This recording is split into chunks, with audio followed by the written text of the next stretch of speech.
এটা লাউয়ের মাঝখানের অংশটা, এটা অনেকেই ফেলে দেয়, কিন্তু আমি না ফেলে দিয়ে এটাকে আজকে আমি বাটা করব। রসুন আর কাঁচা লঙ্কা দিয়ে পেস্ট করে নেব। রসুন কাঁচা লঙ্কা দিয়ে দিলাম, আর বাকিগুলো দিয়ে বাটা করে নেব।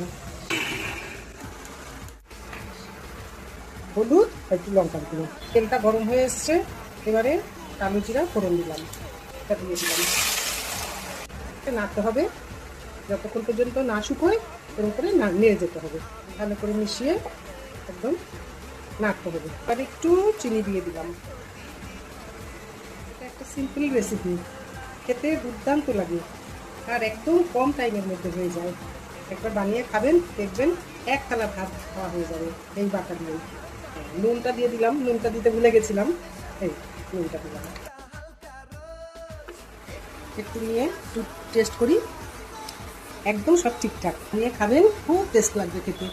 এই যে দেখুন কড়াই ছেড়ে এসছি, একদম একদম সহজ, ঘরের দুটো তিনটে জিনিস দিয়েই বানিয়ে নেওয়া যায়। আর দু একটা মশলা, যেমন হলুদের গুঁড়ো, একটু লঙ্কার গুঁড়ো, এই দিয়ে একদম তৈরি হয়ে যায়। খেতে খুব সুস্বাদু, বানিয়ে খাবেন।